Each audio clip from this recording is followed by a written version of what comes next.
Hey, what is up, everybody? This is your boy AJTRIP, and welcome to That's a Shoot, a weekly episodic show about what's going on in the world of professional wrestling. And what's going on this week is the McMahon documentary that came out on Netflix. Now, I wasn't going to get Netflix up until the beginning of the new year, in January when it started on Raw, but boy, they drugged me in with this one, right? The McMahon Netflix documentary. Oh boy, what a ride this was. I watched it, it was Wednesday. Yeah, I watched it Wednesday, all day, and they put all 6 episodes out, watched it, we talked about it, we're going to talk about it here. But as we talked about in all other places, it's truly astonishing and amazing what this documentary showed. There was a lot of the moments when you hear something from somebody and you, what? Yeah, the surprise look in your face. Vince would say something and you would say, what? What are you saying, Vince? There was so much of that, and a lot more. So we're gonna go by. I took copious notes. I think I have like 3.5 full pages worth of notes from these things, and so we're gonna go over this. We're gonna try to do this as quickly as we can, and just go over what we're in the doc for those of y'all who haven't seen it, who was like me and did not have Netflix, but you want to hear people talk about it. Let's go ahead and we're gonna talk about it. Episode 1 was called Junior, and this was talking about Vince, and this was about kind of like Vince's early parts of his life and his career. Vince says he opened with the thing that he has stories to tell, but he won't tell them, and the producers were like, well, why not? Because I'm not going to tell you. So it's like there's a couple other people that did that. Stephanie did that later on in the show. Shane did as well, I think. So Vince talked about it in 1985. He wanted WWF at that time to be the premier source of sports entertainment, and that truly happened. I think. And there's no way you guys could say that. Sure, he's had some. He had the territories to deal with in the 80s, the WCW to deal with in the 90s, but I think that's without doubt the WWF/WWE have been the #1 choice in sports entertainment for all of my life, and I'm 42 years old. So I think that's definitely been the case there. Vince talked about he was abused as a kid by his stepfather, and then there's some talk about later on in the doc where he talked about maybe he was sexually abused by his mother. That came out in a Playboy story almost 20 years ago. So that was crazy because what it was that he grew up not living with his real father, Vince James McMahon. But his other, his stepfather and his mom. So so he was abused as a kid by his stepfather, which is obviously totally tragic. Vince starts out as an announcer for his father. He wanted to get into the wrestling business. He really wanted to be a wrestler, but his father wouldn't let him. So he decided to be an announcer for his father, and that's how he started getting into the business. And as time grew on and Vince Sr. Wanted to start to get away from the business, he was actually doing selling the company. He was actually, before even going to sell it to Vince Jr., he was going to sell it to Gorilla Monsoon. And he's going to have Gorilla Monsoon. Gorilla Monsoon has always been one of the WWF's diehards. Now, I don't know if he, I'm sure he wrestled in other places, but he was always a WWF guy. But as we now know, he was Vince Sr. sold to Vince Jr. And this is a story I think most people already know. You know, Vince wanted this to be more than pro wrestling. He wanted this to be entertainment, and he wanted this to be worldwide entertainment. And he started going into territories that he wasn't supposed to go into around that time. Take stars and put his TV on there. And it got to the point to where the promoters of the other territories was threatening Vince. And they was, you know, and they were telling Vince Sr. to talk to your boy, Vince Jr., if something gonna happen to him. So there was all of these type of, you know, deals and threats that were going on with Vince as Vince was trying to go national. Interesting part here, Vince says that Dusty was Vince's first choice. And a lot of people have said this before, but it's kind of a hair scratcher because, you know, of Vince's look, and Dusty was not the Vince look, you know, as Dusty says in that, you know, iconic promo, one of those iconic promos he always used to do. My belly's just a little big, my hiney's just a little big, you know, so he, you know, so it was that was like, what?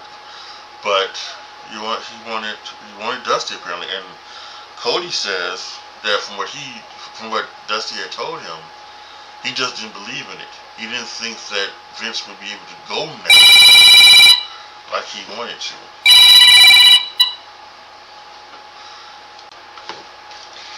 Okay, so after Dusty doesn't work, he decides to go with Hogan, obviously. And Hogan, you know, the deal out there, Hogan was WrestleMania, Hogan becomes, you know, the biggest star in wrestling. Up, you know, at that time, you know, we talk about the whole thing that he is Backlund, and you know, you couldn't do Backlund versus Hogan because they were two good guys. So the Iron Sheik is the heel who gets the championship, who transitions it to Hulk Hogan, and everything like that. They talk about like the Iran stuff and everything like that that's happening. So Hogan, the man, he's now the man, the American Nightmare, all of that stuff. You know, Hogan talks about, you know, him being in the WWE to begin with. But he got called to do Rocky 3, and he wanted to do it. Vince Sr. wouldn't let him do it, so he left the WWF to do Rocky 3, and you know, that helps him, you know, become one of the big stars in the company.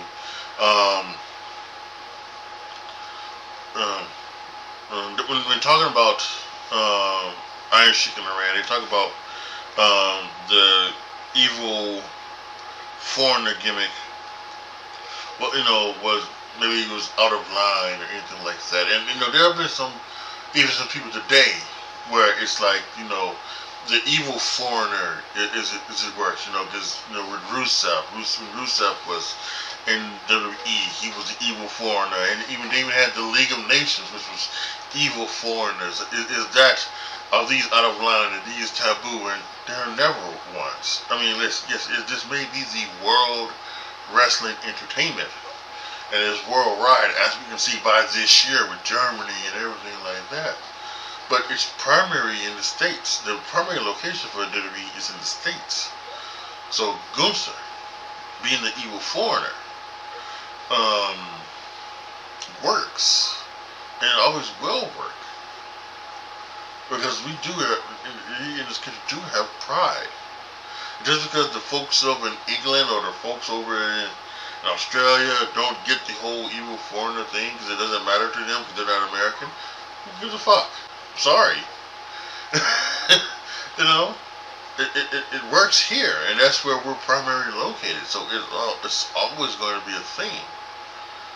Now you have to do it in a totally different way. Maybe you can't do the, you know, they're talking about like the evil Japanese character, and what you don't want is you definitely do not want to do a stereotype. or anything like that. And that's what we see maybe like in the 80s, even in the 90s, hell, even in the 2000s, even forward. There was always like that stereotype, right? The evil Japanese guy, and something like that. When Shinsuke Nakamura is here, yes, he still is a heel. He just hasn't been seen on TV for a while. It was always the, talking in Japanese and these squinty eyes or anything like that, anything that the stereotypes would tell you. But even for the gimmick, always and forever probably will work in professional wrestling. So it's just now in this day and age of 2024, you have to do it a different way than you did in the 80s with the Iron Sheik and Mr. Fuji and Oriental Express. You can't say Oriental. That's apparently bad. So you can't say that. You can't say that anymore. So all of these new things. Meltzer, who was all over this place as well, still being in the past being one of the most credible sources of wrestling news and journalism. He says that being a star is better than having great matches. And this is one of the first times where I went, what? Dave Meltzer says that? The guy who thinks Kenny Omega is better than Ric Flair because he's had 6-star matches over in Japan? But you're saying now that being a star is better than having great matches? What a that fucking floored me. He says that, but then what he does with his ratings and everything like that is just... Anyway, excuse me. Bob Costas, who was on this program, or pretty much not, for reasons, because he was apparently he was part of the 80s rush with the rock and wrestling, and he did some ring announcing. He's always been a fan of wrestling. He was a part of the Sergeant Slaughter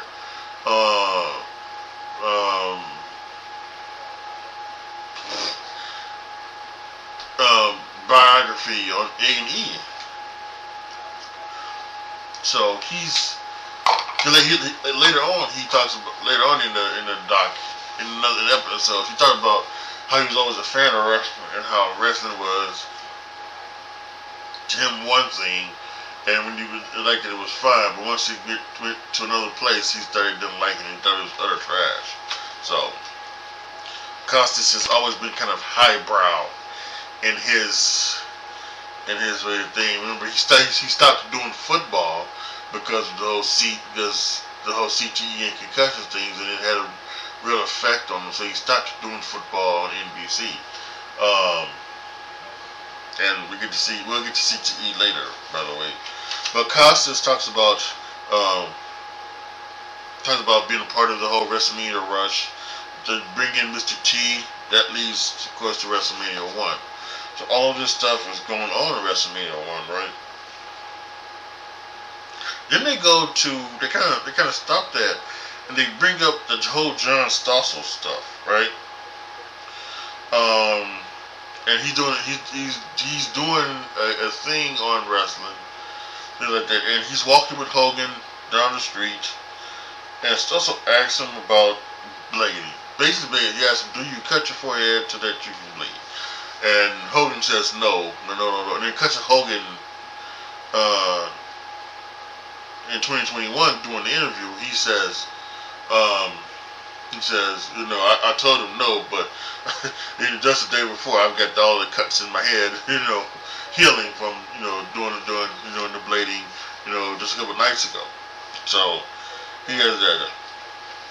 So, now here's a little bit of the controversy. First controversial topic, right? Because if you're a wrestling fan, you know about John Stossel, what he did. He has tried to, and basically did expose the business with the help of a couple other wrestlers.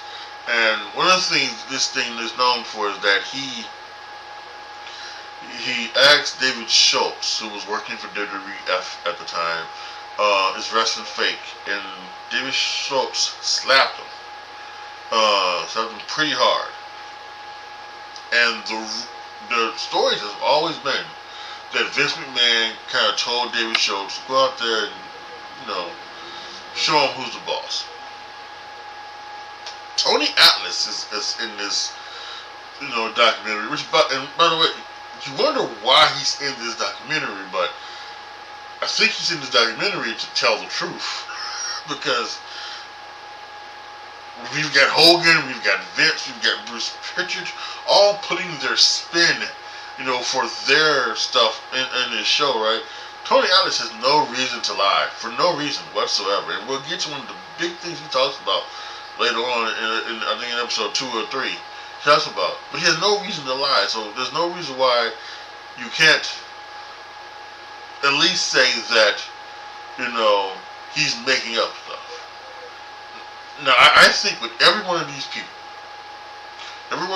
who are on this show, when they are talking about things that happened 40 years ago, they may have forgotten stuff. Talk about stuff happened 30 years ago. They may forget things, it may seem like one thing and it's another, and it's another way, right?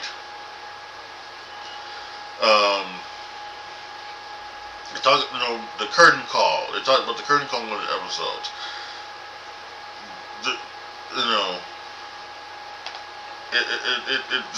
That is things like that. I think that's kind of changed, over years. First it was Vince had given him the blessing to do the curtain call, and now it's that Vince didn't know what he was going to do, so I don't know. But anyway, we'll get to that. But Tony Atlas says that Vince came in the locker room, saying that he wished someone would shut up John Stossel. Because after John asks Hogan about the blading and everything like that, Hogan goes back to Vince saying she's not doing something about our business. He's trying to expose our business, and that gets Vince mad. So he goes in the locker room, says he wishes someone would shut up John Stossel, and apparently David Schultz took it upon his own accord to shut up John Stossel. So, and then there was also some talk about Hogan, going on, this leads to like protecting the business, and how back then, so when an outsider was trying to get to know the business, you needed to protect it and do what you could to protect it.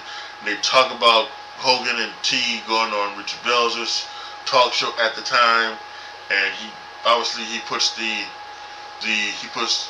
Belzer in the sleeper front face lock, puts him to sleep, and he lets him go, and he hits his head on the concrete. And you can see like on the thing, on the clip that they have, that he hits his head, and when he gets up, there's a pool of blood on the thing, on the floor. He's bleeding down the thing, and Belzer at the time, he's like fine, he's all with it. But I think, and even Linda says in this thing, that was not a good thing to do for Hulk Hogan to do. So,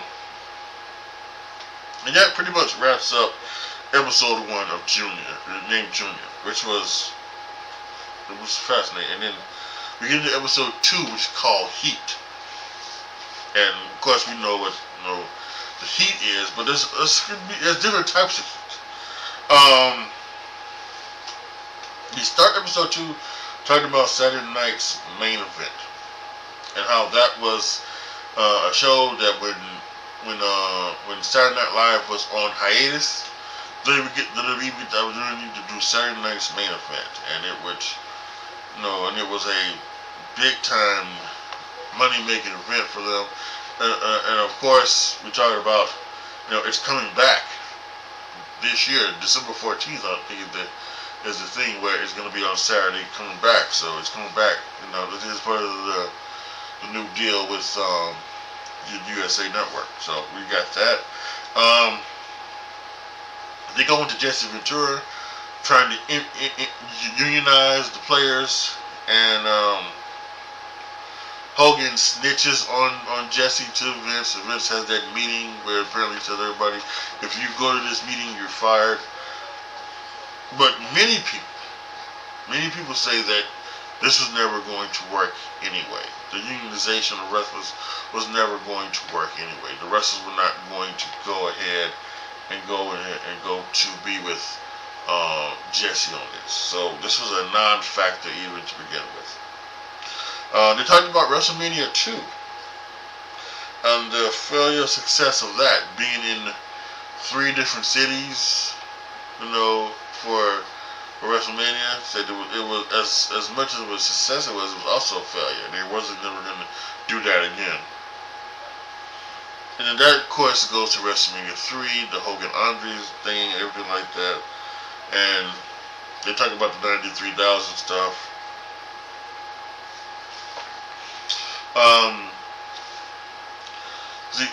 Once again, and every time we get into WrestleMania 3, we get into Hogan and Andre, something like this. Hogan and always brings up the thing about Andre, like, not doing business, and he was always going back to Vince that he was worried. Now again, I think many people have said that Andre was going to do business. Vince has said Andre was going to do business. So I don't know if this is Hulk Hogan and his insecurity at that time, thinking that Andre wasn't going to do business. You know, because listen, he was on a roll. He was the champion. He was, you know, he was drawing buku kind of money. He was on top. Yes, you don't want to lose your spot. And yes, Andre is a giant. Yes, he is a legit giant, and he had enough respect in the business to where if he wanted to do something, you know, he wasn't going to do it. Or if he did want to do something, you know, if he did do something, he was going to do it. And there's a bunch of stories. I think you can go back to those Andre the Giant HBO documentary where, you know, there were people he didn't like. He didn't necessarily like the Macho Man, so he wasn't going to work with the Macho Man the way Macho Man might have wanted him to work with him, or something like that. So I understand that, but there's like never been anything stating that Andre the Giant wasn't going to do the work that he was going to do. Hell, he was an actor, and we went and had a surgery, the back surgery, and he went and he turned heel so that he can do all of this for Hogan, basically. So it's the story that keeps coming up from Hogan that Andre the Giant maybe wasn't going to do business with him. I find that to be so crazy. So like I talked about, like, you know, they bring up the 93,000 people in the Pontiac Silverdome. Meltzer says it's actually 78,000, but also said that it doesn't matter.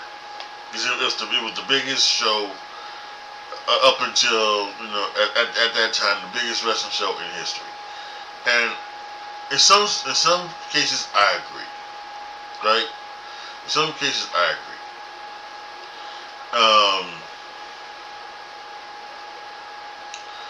I think fudging the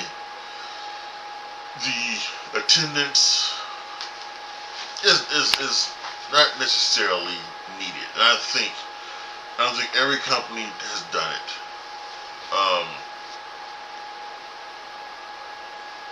Now I've always said there are things that could be legit. Now I think the one thing that I find funny, right, is that WrestleMania 32 was done in the AT&T Stadium, home of the Dallas Cowboys. It was the one night thing, the one night stadium. Now that can hold for a football game that can hold over 101,000 people. So then you block off some places because for them to do for them to have the stage and everything like that, for the cameras, those type of things, and then you put down like the floor seating. You know, I think you could have a legit 100,000 people in that stadium, right? And that was a record. You know, that was the record. That was the number they gave us for WrestleMania 32. I think they gave us like 101,798, something like that, for WrestleMania 32. WrestleMania 38, when they went back for the 2-night spectacle, one night it was like 78,000, the other night was 79,000 or 81,000, something like that. Stage wasn't that big as the 32 Mania. Was it not sold out? At that time. So I don't know. I was just gonna say this. Just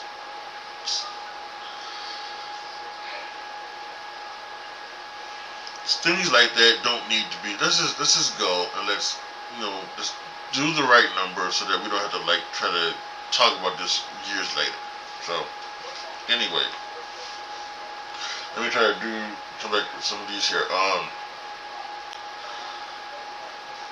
So they're talking about like the WrestleMania success, and Stephanie comes up. And she was little. When she was little, she had a little resentment for Hulkamania because this Hulk Hogan was this big star, but then they were talking about, but she shows, but my dad was a big part of it, and yes, her dad was a big part of it. He had the right guy, and he marketed Hogan unlike any other person has marketed another superstar. So I found that kind of interesting, and Hogan, with all this success, the Rocky 3 success and everything like that, starts wanting to do movies, and it's just like, well, I can't lose Hogan to movies. So they decide that they're going to go ahead and write a movie. They're going to write No Holds Barred together. Apparently, Hogan says that they sat in a hotel room for 3 days and wrote No Holds Barred, even though they have no idea how to write a script or anything like that. And of course, we get the infamous Dookie scene from No Holds Barred. They had to show that one. Bruce Pritchard comes up and says, well, No Holds Barred wasn't that bad. But it also wasn't great either. And I would agree. Not a bad movie, not a good movie. It's a very average movie. It's No Holds Barred. So then they're talking about, as we get closer and closer to the 90s, Hogan's star is starting to fade. And they're starting to, see that maybe Hogan's not the best part for anybody. So they decide to go and transition to the Warrior. They're going to do the Warrior thing.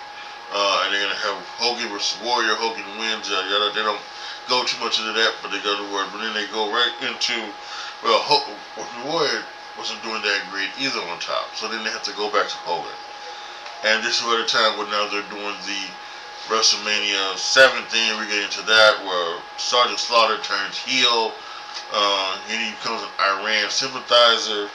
And then Iran invades Kuwait. And of course we go in to help Kuwait.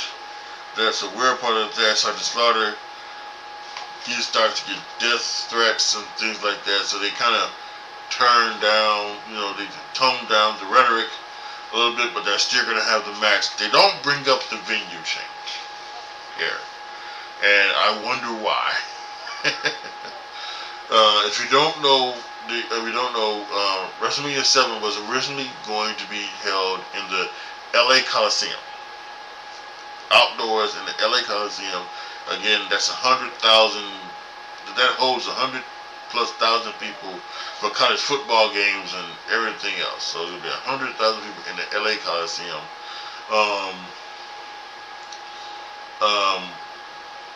Now, depending on who you talk to,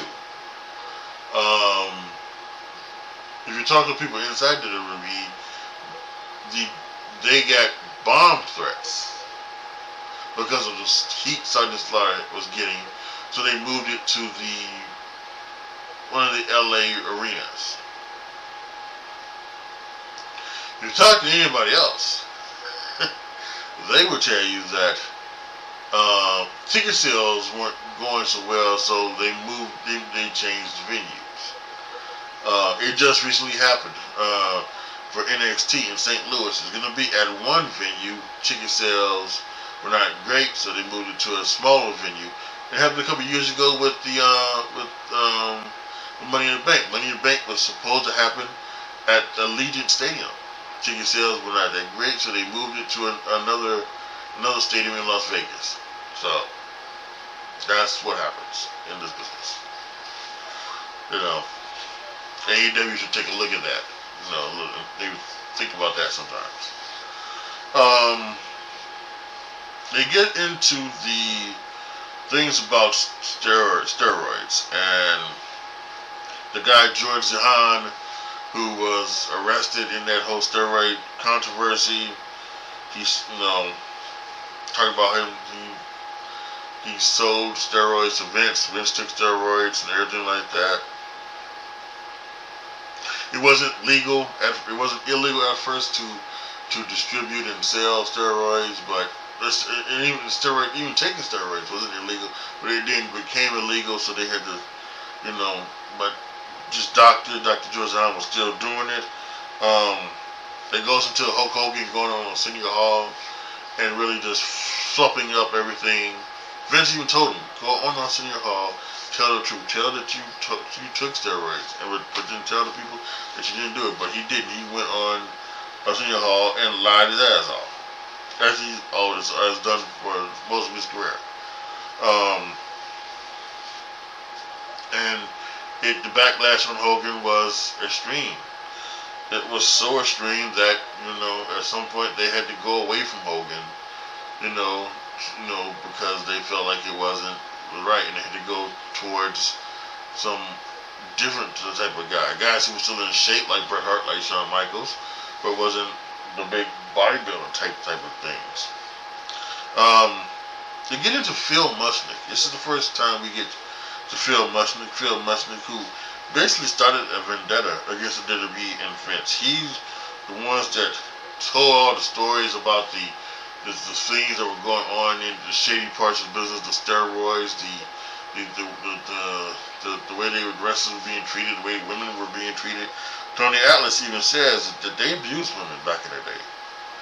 They abused, it's not nothing to be proud of, but that's what they did, because that's what they could do. And then it goes right into Jimmy Snuka and his story, and that's we know about that from Dark Side of the Ring. Snuka had a girlfriend at some point. She hit her head and she passed away, and many people to this day believe that Snuka killed his girlfriend, and Vince covered it up.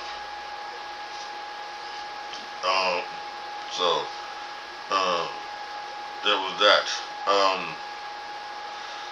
There was the Ring Boy scandal, and there was a scandal that ring boys were being molested and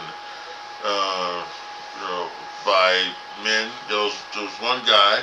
He was a black guy. I didn't get his name. I should have wrote his name, but he was like a ring announcer, one of the ring announcers for WWE. I don't remember his name, but it was him, Pat Patterson, and Terry Garvin. They were all accused by a former ring boy of doing this. Tony Atlas even says, again, this is another thing. This is one of the things where, like, Tony Atlas is here, and he's here to, like, he's not there to bullshit anybody. He talks about Pat Patterson. Why don't you grab this pecker? But there are some other things. Dave Meltzer Bruce Pritchard, Vince himself, to talk about that, Pat Patterson had nothing to do with this. Even Meltzer recalls him talking to Vince and saying that, we let go of Pat Patterson because Pat Patterson was a homosexual, and we couldn't let that get out. We couldn't let that feel as if that, that all homosexuals were child molesters. We couldn't let that thing go. So that's why they fired Pat Patterson. Like 6 months later, he was hired back. But Vince told him that there was only 2 people who were child molesters. Pat Patterson, and Pat Patterson wasn't one of them. So Vince goes on Donahue for not only these scandals, but the whole steroid stuff and everything like that. And Stephanie Renee even says it didn't go well, and they got clips from Donahue where he's got all these other guys. He's got Superstar Billy Graham. He's got our guy. Oh my God, what's his name?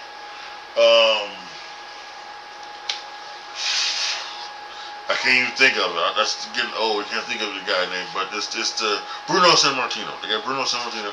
Meltzer's there. Many others are there that are confronting Vince McMahon and all of these scandals and stories on Donahue. Vince said that he loves confrontation. He loves to have it, and sometimes it doesn't go well. And apparently, it didn't go well on Donahue. They bring up the Rita Chatterton stuff as well.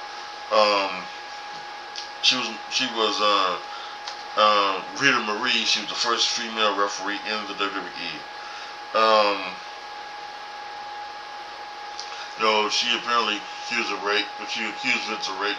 She has a story on there from back in the day, from that time where she wasn't interviewed for this, but this was like back in the day where she's talking about it. She's talking about what he did and how he did it and everything like that. And Vince, once again, something that just makes you look and say, well, what the fuck did you say that for?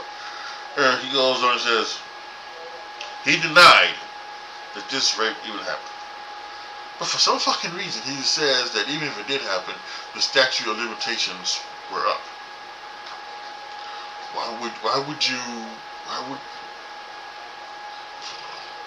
If you did that, if you didn't do it, why the fuck would you bring that up? The statute of limitations were up. What? They go back to the steroid trial. About Vince getting neck surgery. He says that it wasn't a ploy for sympathy. Sure. Meanwhile, Hulk Hogan, after all of this stuff and him having his last match in WWE, he joins WCW. Of course, lying again, saying that he would never go against Vince, never compete against Vince, but then he goes to WCW to compete against Vince. And we end episode 2 saying that in 2023, Vince paid a settlement to Rita Chatterton after the statute law was temporarily lifted. So there's a law about being able to sue sue the person that you've accused of sexual misconduct, sexual assault.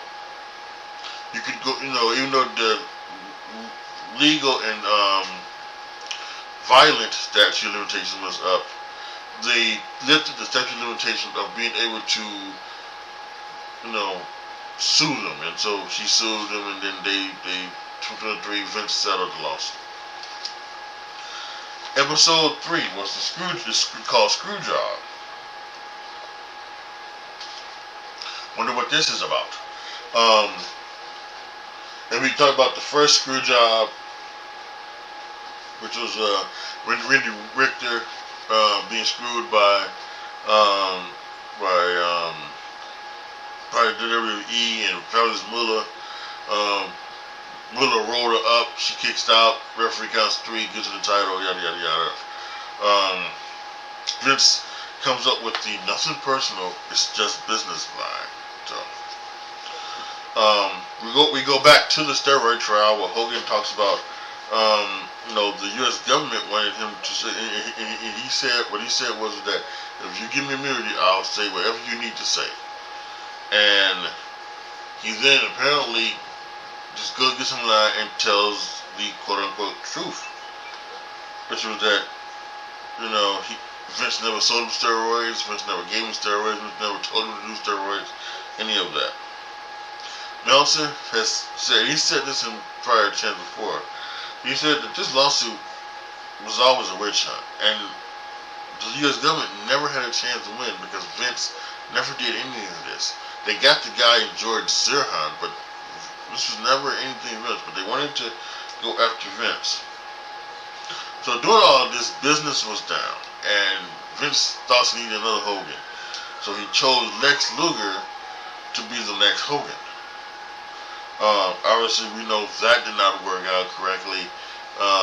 Combination of Lex being Lex, and a combination of Vince being Vince.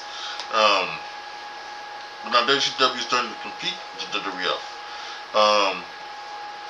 Bischoff tells that story about Ted Turner. How can we compete with the WWE? He said Vince has,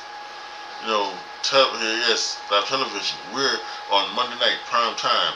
We're on Saturdays on 6:05 Eastern, 3:05 Pacific.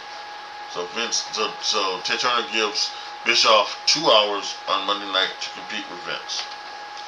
So he's doing that. So after a SummerSlam appearance by Lex Luger, I'm not sure if it was the next Monday or one of the Mondays after, but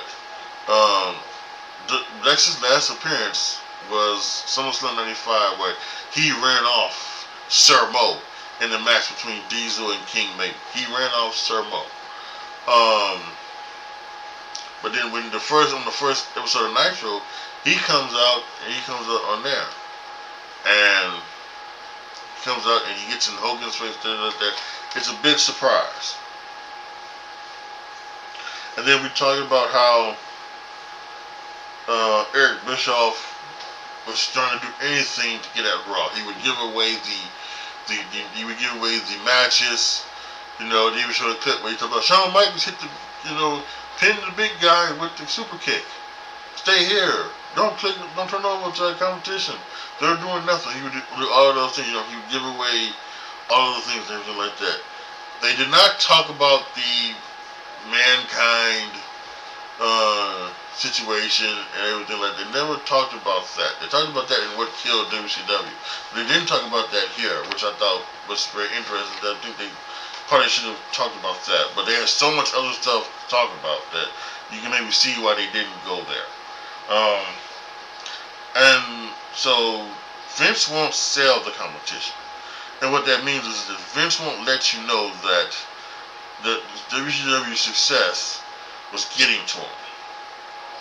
But then they did the Billionaire Ted skits, which was absolutely fine. And they had the head of USA Network at the time saying that they didn't like the Billionaire Ted skits because Ted Turner was a friend, and this should have been friendly competition. And they didn't think making fun of Ted, Hogan, and Savage, Gene Oakland was friendly competition. So they stopped doing it. Bruce Pritchard says that they were going to have Scott Hall, Razor Ramon, and Kevin Nash Diesel do a skit, Billionaire Ted skit. But they decided they didn't want to do it, which Bruce then puts 2 and 2 together and says that they're not staying with the WWE. And that they're leaving, they're going to go to WCW. And Vince, he even says that it was right for them. They were getting guaranteed money, which he could not do. He was getting lesser dates, which they could not do. And they needed to do this for his family. So he was, he seemed to be very okay with that. So they have all those talks about them and everything like that. And they talked about the curtain call. And again, this is something that every wrestling fan pretty much knows about the curtain call. Shawn and Shawn, Diesel, Razor, Hunter Helmsley on the night, that last night of Kevin and Scott in the company. They get together in the ring and they kind of do the whole thing, and it's you know, it is what it is. You know, but the old timers didn't like it. Some of the newest people thought it was kind of cool. You know, but you know, listen, you broke kayfabe. You know, someone needs to be punished for it. Shawn was the champion, couldn't be punished. You know, he could be, but Vince wasn't going to do it. Scott and Kevin were leaving, so who got punished? Triple H. He got punished by not being. Now understand this. He did not get punished by doing the hog pin match. Actually, he did the hog pin match in '95. The curtain call was in summer '96, so he didn't do any hog pin match, which you know, sometimes people get convoluted and something like that because people just think, hey, he must have got, he's in a hog pin match. He must have gotten, that must have been his punishment. No. His punishment was he was going to win the King of the Ring. It got taken away and was given to somebody. I don't know who's that is. We will find out later on in this documentary who won the '96 King of the Ring. So was that Scott and Kevin? They're going to WCW. WWF sues WCW because they were, even though they were not using the things, they were not using the names Scott Hall and Kevin Nash. Because they were not using the names of Razor Ramon and Diesel. Excuse me. They were basically doing the intellectual property. Hall had the slick hair, the little thing in the middle, the toothpicks and everything like that. Kevin Nash, he's had the, you know, the whole Diesel look. So you know, they got sued, but there you go. So a very interesting thing here. You know, they talked about back in, you know, episode 1, of course, the 80s and how what Vince was doing, things like that, and then it's very funny. They talked about how Vince had the tables turned on him when he was talking about how, you know, Ted Turner had so much money, he was doing this, and he was basically kind of bitching and complaining about Ted Turner using all of his money to steal his wrestlers and things like that. When Vince was doing that in the 80s, Vince, not shockingly, there's no correlation with what went on in the 80s with him and the other people of the territories and what Ted Turner was doing to him in the mid-90s. He sees no correlation. When everybody else who talked about it, Eric and Meltzer and even a couple of the wrestlers, they were like, I can see that. That's exactly what it is. So when they talked about the the stuff with WCW and the control that happens, and Bruce Pritchard says, well, it wasn't necessarily Scott calling Kevin Nash going there is what, you know, got them going. What got WCW going was Bash at the Beach and Hulk Hogan turning. And I forget who it was. I didn't write down who said it, but whoever said it said shit changed. It was Hogan's Bash at the Beach promo, because it was an excellent promo at the Bash at the Beach. Bischoff gloats about beating WWE for all the 83 weeks, yada yada yada. Then we go back to the screw job part of this episode, but now we're into '97. We talk about like Bret Hart, you know, and him signing a 20-year contract, things like that. But then Vince realizes that he can't do this 20-year contract. So he wants to do all this, and of course this is the title when Bret and Shawn were doing their things, and they were in a real tussle, and they've had few off camera fights, and we get some of the footage from the Wrestling with Shadows thing, and of course we talk about the screw job in '97, how how Vince wanted Triple H and Shawn to just lie their ass off about not knowing this. Things like that. I also think, again, if Shawn and Triple H were a little bit honest, they would have, they didn't want to lie because, they didn't want to tell the truth. They didn't want to tell the truth because they know what was going to be with them. They already were not liked by a lot of the people in the locker room, and maybe they wouldn't be even liked even more if they knew that they were a part of it. If you remember,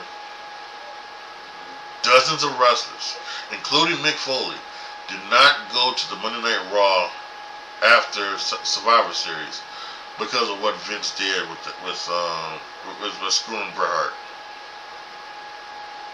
He didn't go, so. And so that ends episode 3 with that. We get into episode 4, called Attitude.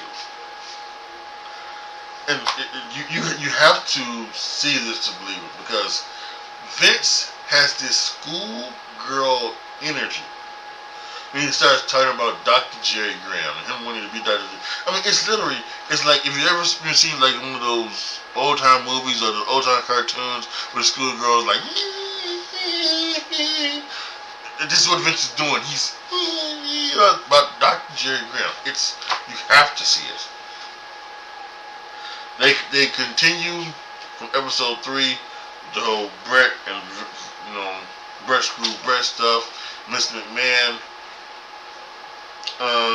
They talk about when the Attitude Era started. When exactly did the Attitude Era start? And they talk about an episode of Raw when Vince is not there. Vince isn't there. So Shawn Michaels goes out to do an interview in these bicycle shorts, and he puts a roll of gauze in his bicycle shorts to appear larger than he is. And apparently Vince sees this and he loses his shit on Michaels, saying never to do that again, get fined, yada yada yada. But then Vince takes the fine back. He had a blind spot for Shawn, unlike any other. And then we also talk about Stone Cold Steve Austin. We go back to the King of the Ring, like I just talked about earlier about Triple H. Triple H gets punished, so Austin wins it. And the whole stuff about the 316 promo and how he ends it. Not only that 316 promo, that's the first time he talks about all 316. He says, "I just whooped your ass." But that's the first time he ends the promo he ever says, and that's the bottom line, because Stone Cold says so. And Vince says, "That's something. That was great." And then next night on Raw, it's a bunch of awesome 316 signs. So now we know we've got a new star brewing in there. And we kind of skip ahead a little bit to WrestleMania 14. Obviously, they're still losing to. This is probably 83 weeks of losing to WWE, and a lot of them talking about Austin is interviewed saying, we're still losing in the ratings, but we're doing banged up shit on the show. It's better than what WCW is doing, but we're just not winning in the ratings. So they're talking about bringing in Mike Tyson. And for some reason, Stephanie McMahon, they show an interview from 2013, I think they said, but Stephanie does not know that Mike Tyson had been in and out of jail for rape by the time he was in WrestleMania 14. She can't believe it. And how do you not know that? Anyway, so we get to that, WrestleMania 14, yada yada. Austin needs to stop about the match. The match between him and Shawn at WrestleMania 14, it's good. It's a very good match. Sean has a broken back at that time, and he's fighting through the pain, and you can see it. But it's such a it is such a good match. It's not one of the all-time great match, but it is a good match because Sean is Sean, and Austin was Austin. And even though Sean was not Sean, with the back injury, he was still Sean, and Austin was still Austin before the neck, even after the neck injury. That was after the neck injury. So it was a fine. He laments it, but it's a very fine match. So you get Austin McMahon feud. Another head-shaking, head-scratching moment. Vince doesn't think Mr. McMahon is an extension of him. And everyone else, from Trish Stratus to Eric Bischoff, Steve, John Cena, The Rock, Undertaker, says yes, Mr. McMahon is very much an extension of Vince McMahon. And this is where Vince gives us interesting thought about perception versus reality, and what reality might be going to perceived, how it has been perceived by him. So, and it is very interesting thought, especially now when you go back and you think about that. Something I should have said before, that these interviews. Most of these interviews were done back in 2021, 2022, before all of the other stuff came out. Now they do a couple of interviews with a couple of people after like the 2023 stuff and things like that go down. Cody and Meltzer, I think, and then some of the other offshoots, some of the people from the who did the reporting from the Wall Street Journal, and some other people as well. But yeah, it's mainly all of these things are from like 2021, 2022, but none of this stuff that really truly hit the thing. To talk about Rock and being the first black champion and everything like that, and then we get back to Phil Mushnick, who does all of those things and talks about as WWE and everything like that, and he's still harping on it to this day at this point, which has been 10, 12 years of him doing this from like the 80s down to the 90s. And they get into some stuff about the Attitude Era crossed a line. Did it go too far? And it's one of those things where Vince sits down and he talks about what you didn't see in the in the Attitude Era, and then Netflix fact checks Vince McMahon by showing everything he does. We didn't we didn't have knives and guns. They show Pillman the Pillman thing, and then they show the choppy PP segment. They didn't everything he says. Netflix fact checks him and shows that yes, it was on your era.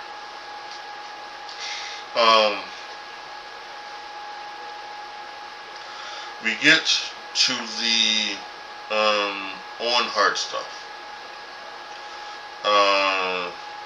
We get the things, I remember watching this, and I didn't realize it at first, but when you go back and you watch it now, you can realize that JR and the King, who are doing the commentary, they are shaken to their core. Absolutely shaken to their core. I mean, we know the interview that happened. Kevin Kelly's there with Jim Jarrett and Deborah McMichael, and they are up there trying to cut a promo for their next match, and it is just it's unreal. Should the show have continued?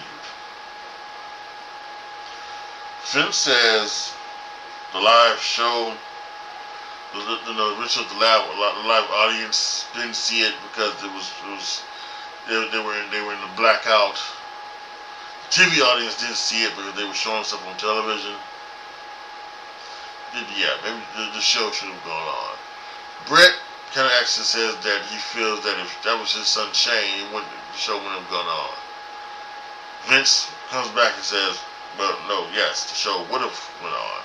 If that was me, I would have wanted the show to go on. So they go into all the stuff that went down and the stuff that we know from the Dark Side of the Ring episode. Brett says that once the Kansas City police told him that it was truly an accident, he could let go some of the resentment and anger that he had for Vince. He could let that go because you know that it wasn't Vince. Vince didn't kill Owen. It was an accident that killed Owen. I really wish Owen's wife and kids could see that. They can't. Maybe they're a little bit much closer to the situation than Brett is. You know, Brett is Owen's brother, but there's that. This has been always my thing. Should the show have gone on? Yes, I think so.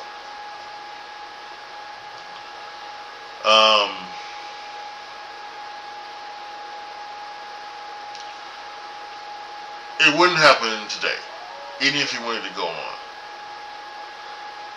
You know, I was maybe the only one who wanted the games to be played. You know, and when 9/11 happened, I thought we need to continue to play games. We need to continue to baseball go and football go and things like that. We needed to continue to show that we wasn't going to be affected by this heinous attack on our country, even though we obviously was affected. I've always felt like the show should have gone on.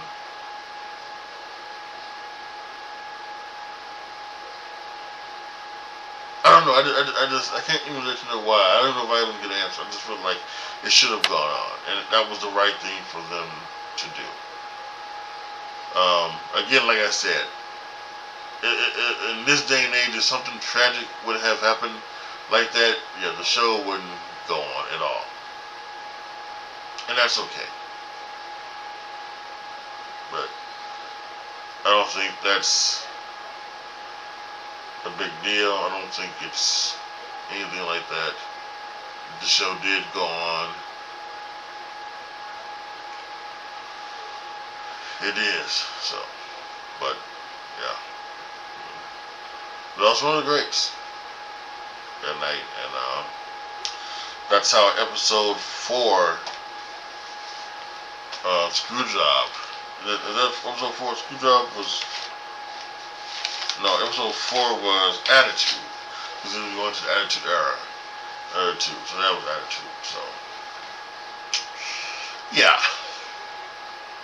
Kind of tough ending, tough way to end the show. And one of the things they did with every episode is at the end, if something happened, they would put it up there at the end. Like, you know, Martha Hart sued the WWE, and they would tell you that she sued the WWE and settled out of court. And they talked about WWE suing the company that made the rig and something like that for Owen that caused him to fall. And they said that they sued that company and they settled out of court as well. So that's how you end episode 4, Attitude. So episode 5 is titled Friendly Business, and this kind of goes into the McMahon family. Shane talks about always wanting to be in the business, just like his father. You know, he always wanted to be part of the wrestling business. Stephanie talks about her interest into the business, and we get into the angle of when she was quote unquote dating Test, and how that leads to Triple H, you know, drugging and then marrying Stephanie.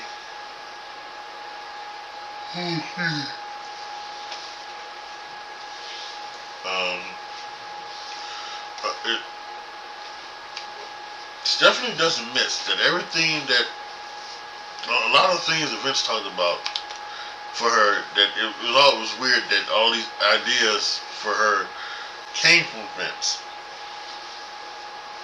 They get into the Vince and Linda and Trish storyline from where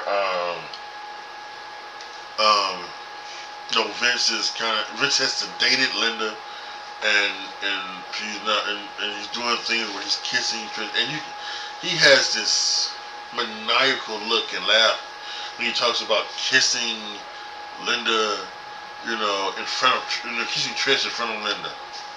So, and they talk about, like, part of that story was Trish getting on her knees, barking like a dog, and undressing in front of the live crowd. Trish actually defends it because she says, yes, it makes you want to hate Vince. It makes you want to hate Vince. So, listen, I think,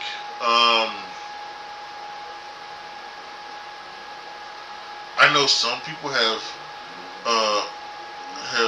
kind of thought that the stuff that we're on during the Attitude Era, especially with the women, and they talked about this, I think it may be coming up, but they talked about that it was maybe, the Braun Pennies matches and everything like that, and Vince always having to stick his, tongue down these girls' throats were maybe too much involved. They were maybe too much, a lot of stuff that should not go on, but listen, Trish defends it, and some women are going to be okay with it because they see it as just being part of the show, and not necessarily an old man maybe getting off on his jollies by doing this, which you have to question if that is what Vince was doing during this time.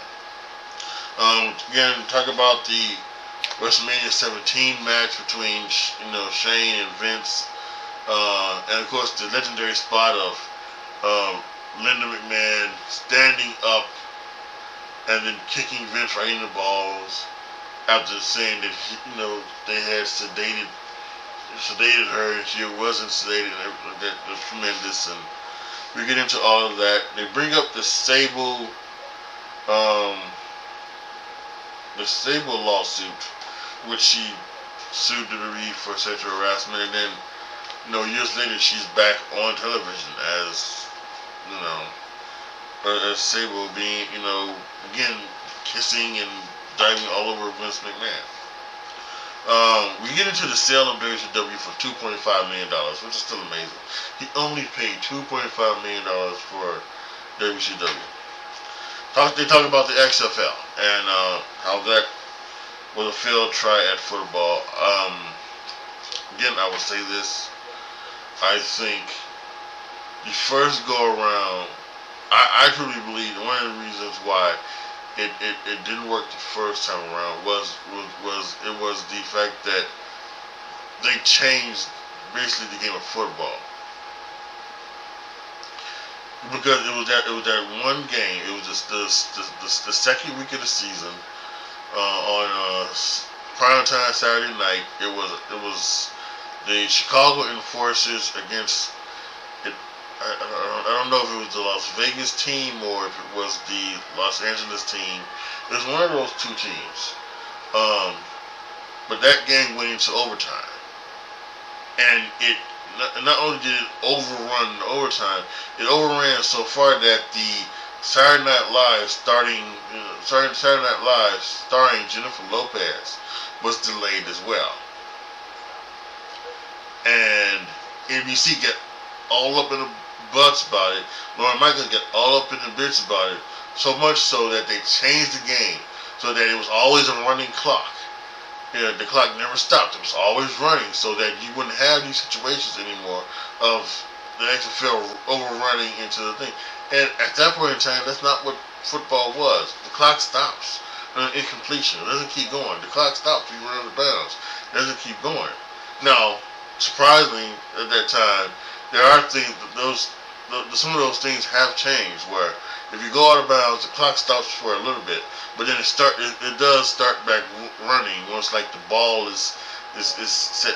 It doesn't, so those things have like now come into the NFL, and you don't even notice it, but I do. So I think that was the real. The football was okay. The game football was okay. There were some things that they tried to do to re-F it. The King and JR was an announcing team, for it. I don't know why. Yeah, I don't know why that was. But that was ridiculous. Yeah, so there were other things as well. The whole thing like trying to get locker room doing little skits to try to do like that. Yeah, that was one of the things that didn't work. The second XFL when it came out a couple years ago was so much better. The football was great, but it was 2020 in the pandemic. So and now as you can see, like the XFL now under Dwayne The Rock Johnson, merging with the USFL to make the UFL. It's a lot better. It is losing money. It is true. It is losing money. The ratings are iffy, but it's been around for now 2 years, and going into the third year. I have not heard anything about the UFL being getting ready to close down. They're getting ready to go into their second year as UFL and their third year as the XFL brand, and then the USFL are doing the same thing as well. I think this will be their fourth year of spring football. So it would have worked, I think, but there's some of the things they didn't do. They bring up the Costas interview, which I have been begging finally for. Where Vince McMahon is sitting there with Costas, and he thinks it's like a gotcha interview type of thing, and where he's about Costas trying to make Vince convinced, but that's what Vince is. It's so time and time again where Vince doing interviews, getting pissed off, and is slapping papers and getting in people's faces, and it made no sense. So, they talk about the WWF going to the WWE, and they tell the truth this time. In one of the documentaries they did, they talked about where, Bruce Pritchard says it was time for the WWF change in the WWF, and they felt like that it was, they changed the WWF to WWE by themselves. No. They got sued by the WWF Wildlife Fund, who had legal rights to use the WWF acronym. Vince made a deal with them back in the early days that said that it was for them to use it, and I'm not sure exactly what went down, but it was either the fact that the WWF logo had changed from those block letters to like the little scratch for the attitude, or they had said WWF too much, and they had marketed stuff too much as WWF and not enough as World Wrestling Federation. One of those two happened, and that caused the World Wildlife Fund to say, okay, this just got to stop. This got to stop. We're taking our name back. So, and that's what happened. Then they became WWE. They talk about bringing Hogan back with the NWO, and that leads to WrestleMania 18 with Hogan and The Rock, and talk about the atmosphere there and how they changed on the fly and everything like that, and how big of a thing this is. And Hogan, Rock says, we didn't change the finish. I went over that night, but Hogan was the real winner because Hogan, the fans got back behind Hogan, which turns into Hogan winning the WWE Championship like a couple months later. So the ruthless aggression, thing starts. They talk about, Rock and Hogan, Rock and Austin, leaving. So who was going to be the next, the two biggest stars, who's going to be the next big star? And they talked about that. They talk about the ruthless aggression. They bring up John Cena, and the thing he confronts Kurt Angle of the open challenge, Ruthless Aggression slaps Kurt Angle, and then they have the match. They go into some other things. Trish talks about how she thinks she got punished for saying no to doing things that Vince, asked her to do, and Trish said that she said no to something maybe like a lesbian type thing, and then the next week she lost the title, and they show a clip of WrestleMania 22 when that was kind of the story where Mickey was kind of like this lesbian stalker towards Trish, and apparently the deal was that Vince wanted maybe her and maybe Mickey to make out. I guess that's what the assumption is. I'm not sure. So she may have gotten punished by saying no, by losing the title at WrestleMania 22. I'm not sure. They go back to Stephanie. Stephanie talks about she's saying no to a lot of things that Vince did, bring up. She wouldn't talk about it, but Vince then he brings it up, talking about the incest angle he wanted to have, where Stephanie was pregnant and it was possibly going to be his.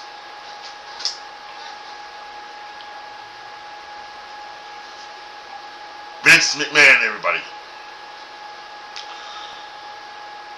The family dynamic of Shane and Vince has always been a crazy one. Shane wanted Vince to buy UFC. She thought that was a good promotion and it would be a great thing. Vince didn't really want to do it because he wanted to do entertainment. That was a legitimate sport, so to speak. So he doesn't buy UFC, and of course we now know UFC becomes this big conglomerate. It overtakes boxing and a lot of other things as well as people's favorite combat sport, and they sold for like $4 billion. So there you have it. And we kind of end episode 5 with Paul Heyman telling this incredible story of a Vince and Shane fight where Vince wanted to do something. Shane didn't. Shane didn't. So Vince talks about, he's telling Shane, if you want to have that done, you're gonna have to kill me. And he talks about it. He gives him a knife, says, "Stick it right here. Stick it right here." And it's an amazing retelling of the story. Only Paul Heyman could do. And then Shane, and then again, they make it seem like, I don't know if it happened in real life, but they make it seem like that after that fight, that's when Shane left the company. He left the company for 6 some odd years. After that.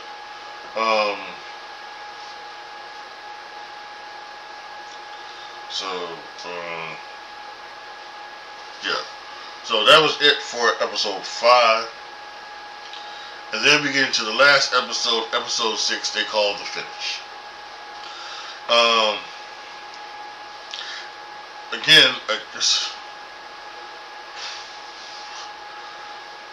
Trish talks about what's going through his head, things that are always running through his head, and he also goes to talk about things that are going through his head at that moment. And we just said, "What's going through your head in that moment?" He goes, "Something pleasurable. It's sex." Again, this was taped in 2021.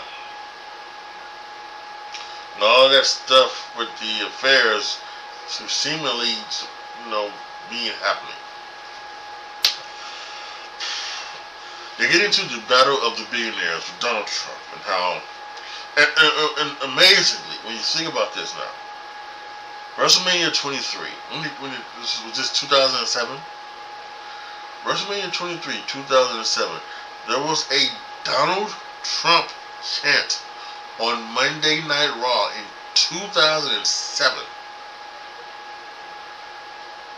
Ain't no way in hell you get a Donald Trump chant anywhere in 2014. Even at his rallies, you don't get that. But there was a Donald Trump chant.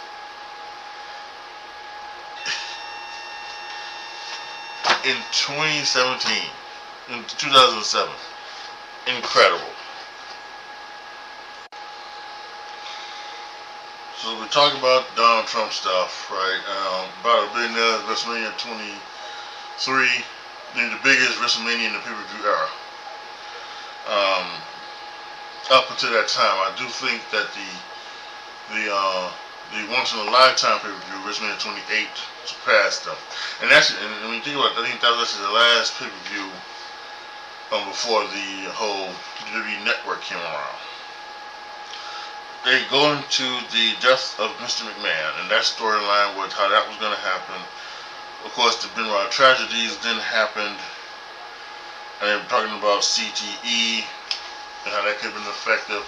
Chris Nowinski comes back, he former WWE wrestler. He talks about that, like how that could have been a part of what went down with Chris Benoit. He goes to his father and he tries to, wants to look at his brain and how he had a lot of brain damage.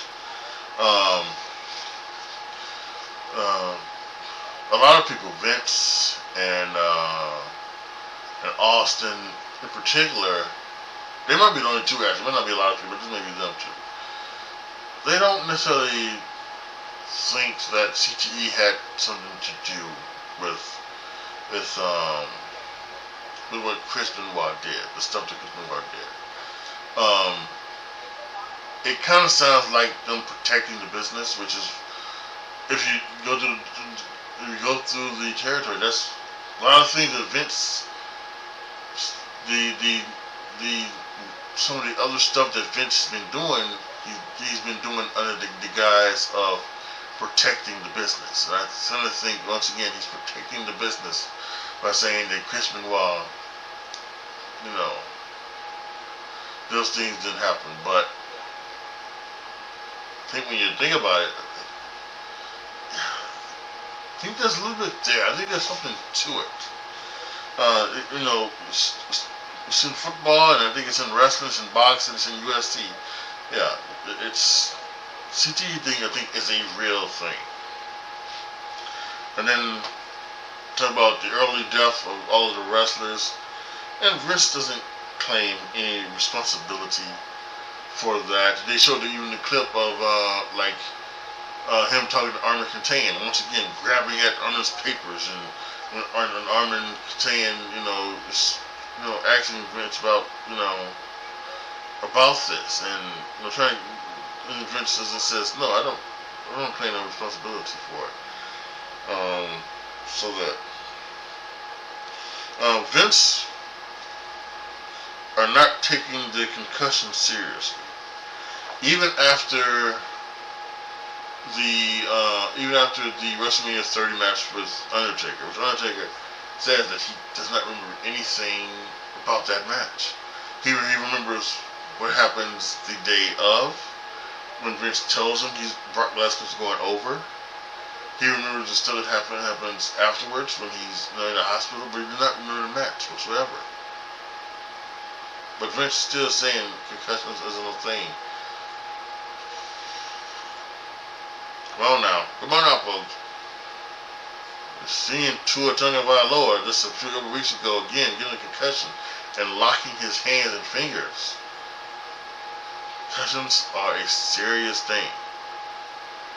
Now, Chivas says that he doesn't think he's never had a concussion. He may have had one concussion, dropped on his head. You think he says was it him? It might have been him, or was it somebody else who says if you're getting a concussion doing wrestling, then you're doing it wrong? Not necessarily.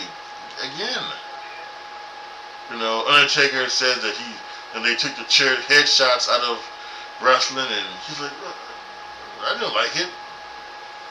But I think that maybe after WrestleMania 30 now, he maybe understands a little bit more about it. Why there are not headshots. And even me, I find it sometimes weird watching, where I think this is the perfect time for someone to get hit over the head with a chair. But it just isn't, And many people, they said, well, if you do it right, if you do the chair shot right, you shouldn't get a concussion from it. It shouldn't even really hurt. But I just don't think it's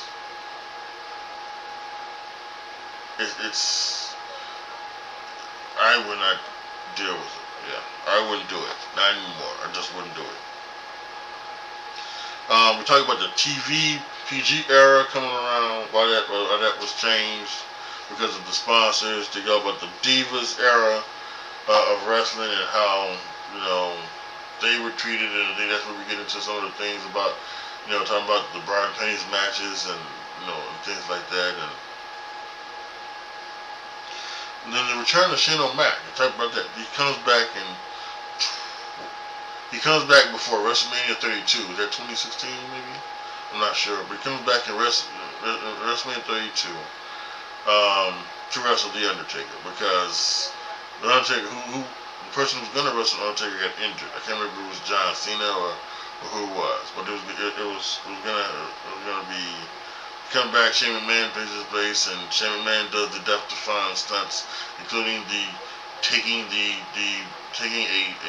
jump from the top of the cage to the place down below onto the table with a crash pad under it. Afterwards, him and Vince, they hug, and Vince says I'm proud of him, and Shane goes, "The first time I ever heard him say he's proud of him," and he loved it. And Vince throughout this program has also said that he never got that from his father, so I guess it was just something that he never gave to Shane.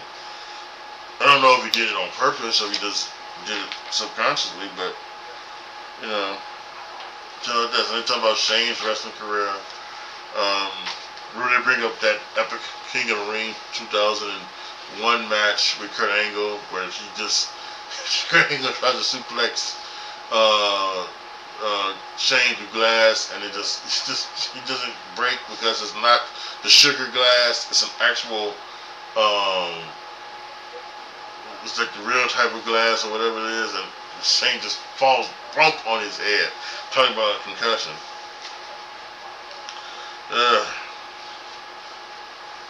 You talk about Vince McMahon retiring. Who's going to take over? Is it going to be Shane, or is it going to be Stephanie, Triple H? They talk a little bit about that, and then they get back. They get into everything that happened within the last 2 years. I think yes it is. 2 years. The 2022, 2023 stuff. The scandals. Stuff comes back from the thing with the tanning salon incident that comes back into play. Vince McMahon having $12 million paying a woman $12 million in hush money. The Janelle Grant lawsuit. How Vince comes back to be the head of WWE. Stephanie resigns soon after. Cody's very surprised that everyone else is surprised that Vince comes back. Of course, he's going to come back as his thing. I wrote down here Bruce McMahon stews to this day. But and listen, Ronda Rousey. One of the things that Ronda Rousey was going on about during her book tour was that Bruce Pritchard is still there, so Vince McMahon is still running the company, and because he's a stooge for Vince, and that's probably the case. They do something where they bring Bruce in for earlier this year, back in January of 2024, and Bruce has watched some of the documentary, and Bruce thinks it's a hit piece on Vince, and he thinks that what this is about is trying to show the evil side of Vince, and not the south side. He retells a story about how his wife was given 4 years to live when she got cancer. Given 4 years to live, and 24 years later, she is still living and thriving. And the reason for that is because Vince paid for all of her medical bills, paid for all of her medicines, paid for everything that she needed to do to beat cancer, and she did. And that's the going to Bruce Pritchard, that's the real Vince McMahon. But when you look at this all the time, I think there are times that Bruce does toe the line when it comes to the fact that he even said that the fact that he even said like No Holds Barred wasn't a good movie, or how WWE was bad, during the Monday Night Wars. He did go negative a little bit sometimes, which was kind of surprising and not positive. He didn't code the line. He didn't sell the way Vince would sell something. But it is what it is. I don't think people should be gnawing at Bruce for that, because sometimes your perception of a person, again, perception versus reality, as Vince McMahon says, your perception of a person is how that person has dealt with you. And when someone has dealt with you the way that Vince has dealt with you in Bruce's line, you don't see him as, you don't see him as like a monster, which some people may see him as. You see him as a flawed individual, but still a good person. So it's very interesting. And lastly here, when asked about his legacy, Taker and Trish and Booker T couldn't come up with anything to say.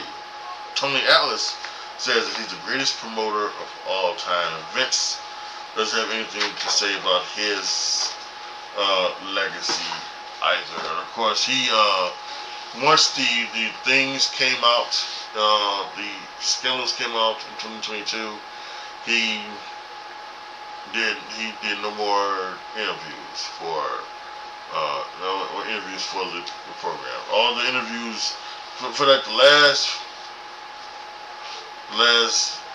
45 minutes, when going over the scandals, the people on the thing, there was like one Cody Rhodes talked about like Taker and Trish and something, and I think even Cena.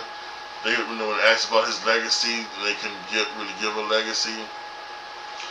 Some other people said that, but it was mostly like it was Dave Meltzer, Bruce Pritchard, then it was like all of the people from the Wall Street Journal, things like that. It was all of those people. So yeah, there you have it. Look back at the 6-part episode of the Mr. McMahon documentary. Let's go ahead and wrap this thing up. My final thought on this is it's a great documentary. Some things surprise you, some things don't. It's an amazing documentary. Some things you agree with, some things you won't agree with, but it gives you a great look inside at Vince and how Vince thinks and how and just why he became so successful, and why, if you do believe some of the things that have happened, why he had a great fall as well. I'll answer the question that Taker, Trish, and others couldn't answer. What is Vince's legacy? I agree with Tony Ellis. He is the greatest promoter of all time. He is the reason why, he is the main reason. There were other minor reasons, but he's the main reason why wrestling is as big as it is today. I don't think there's no doubt about that. Hogan, Rock, Austin, Roman Reigns, all of these guys were under his tutelage, and he's the one that made stars, superstars, mega mainstream stars. And it all comes from him. And there's a part of me that will always be thankful and grateful, because wrestling has given me some of the greatest entertainment of my life. Some of the best entertainment of my life. And that's because of Vince McMahon. And then there's this other side of Vince the scandals, the lawsuits, the accusations. But it's just horrible. And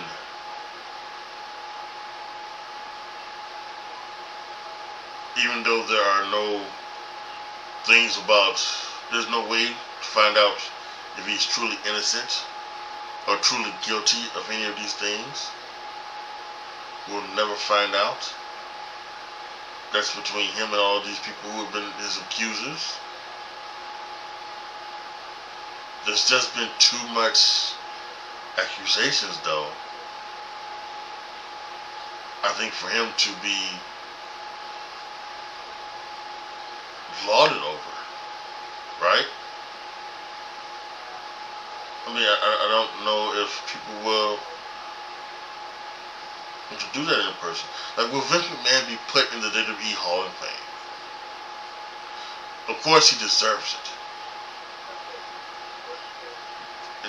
It's his company. Any accolade that comes from professional wrestling, sports entertainment, he deserves. Hall of Fame, statue, something named after him, yes. But can you do it because of the stuff that he's been accused of doing? Can you really do it? I don't know.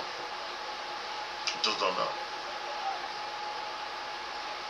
You know, some people have said that when it comes to guys like Barry Bonds, Mark McGuire, Jose Canseco, many others in the baseball landscape who have been linked to, if not admitted to, using steroids or performance-enhancing drugs, that Manny Ramirez, that you put them in the Hall of Fame where they belong, but you add on to the plaque that he tested positive for this, or he's been accused of doing this. Tell the story. Tell the true story, but still honor him. And a part of me feels that that's what you have to do with Vince. Yes, you honor him. You put him in the Hall of Fame, but you tell the story. You tell about the fact that he has been accused a number of times of sexual misconduct. He has been accused of covering up heinous acts towards women. He has been accused of being one of the biggest assholes, biggest deviants you've ever seen in entertainment. Put that on his plaque. Put that on the statue. Put that on the wall. You still honor him, though, because he deserves it for that.